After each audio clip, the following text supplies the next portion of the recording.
শুভ নববর্ষ। সবাইকে নববর্ষের অগ্রিম শুভেচ্ছা। দরজায় কড়া নাড়ছে বৈশাখ, চারদিকে চলছে বর্ষবরণের নানান প্রস্তুতি। আর আমি কি ঘরে বসে থাকতে পারি? তাই মায়ের সাথে চলে এলাম সোজা ঢাকা বিশ্ববিদ্যালয়ের চারুকলা অনুষদে, প্রাণকেন্দ্র যাকে বলে। আমি কোথায় এলাম? আমি আগে কখনো এখানে আসিনি, মাই আমাকে নিয়ে এলো। এখানে না এলে জানাই হতো না, দেখাই হতো না এত আয়োজন। সবাই দিনরাত মিলে কত কষ্ট করছে উৎসবকে রাঙানোর জন্য।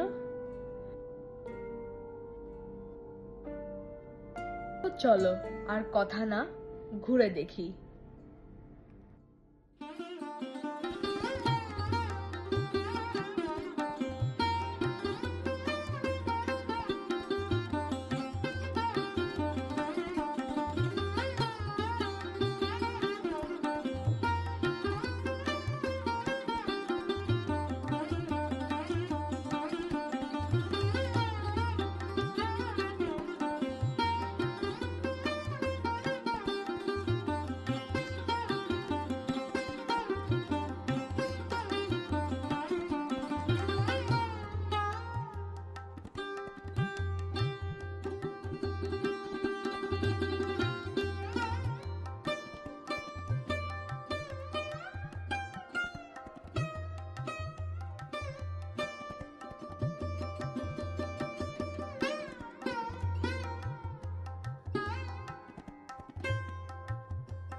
চলো এবার তোমাদেরকে ঘুরে দেখাই চারুকলা অনুষদের ভেতরটা।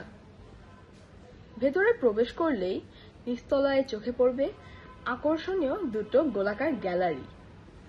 এখানে সবসময় কোনো না কোনো প্রদর্শনী হয়ে থাকে।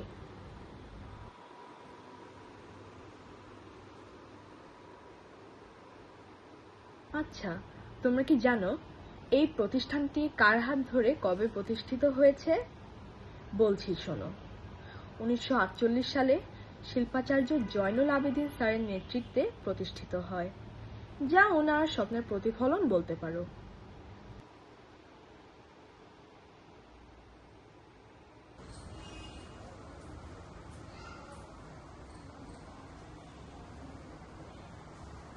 গ্যালারি থেকে বের হয়ে এই অদ্ভুত সুন্দর সিঁড়িটার কাছে চলে এলাম। Charukala Institute is the first successful example of modern architecture in Bangladesh. আচ্ছা, তোমাদের মাথায় এলো না এত বিউটিফুল প্লেসটার ডিজাইন কে করেছেন? এর ডিজাইন করেছেন বাংলাদেশের আধুনিক স্থাপত্যের জনক যাকে বলা হয়। তিনি আর্কিটেক্ট মাজহারুল ইসলাম স্যার। তিনি প্রথম কলোনিয়াল পিরিয়ডের ডেকোরেটিভ ডিজাইন থেকে বের হয়ে আলো, সবুজ এবং বাতাসের উপর মনোযোগ দিয়ে এই অঞ্চলের কথা মাথায় রেখে ডিজাইন করেছেন।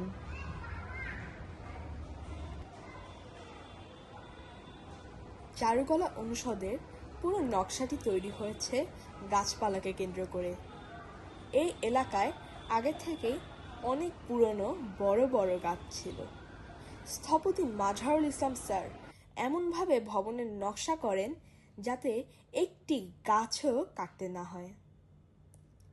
বাংলাদেশে গ্রীষ্মমণ্ডলীয় জলবায়ুর কথা মাথায় রেখে এখানে প্রচুর খোলা জায়গা ও বারান্দা রাখা হয়েছে। এর ফলে ভবনটি প্রাকৃতিকভাবেই ঠান্ডা থাকে এবং পর্যাপ্ত আলো বাতাস চলাচল করতে পারে।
ঘুরতে ঘুরতে চলে এলাম পেছনের দিকটায়।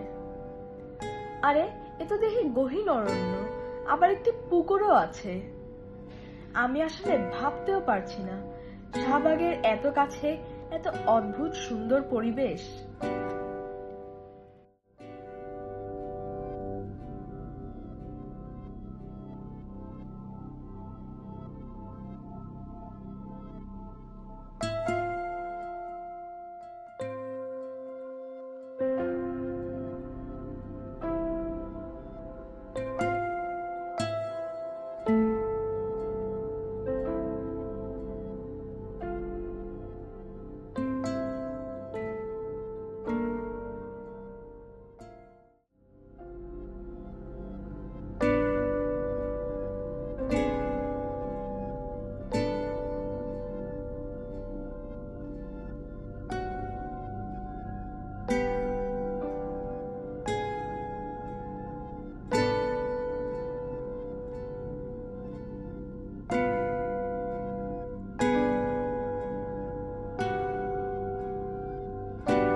আচ্ছা, এরা কি ভাবছে? আমি সেটাই ভাবছি।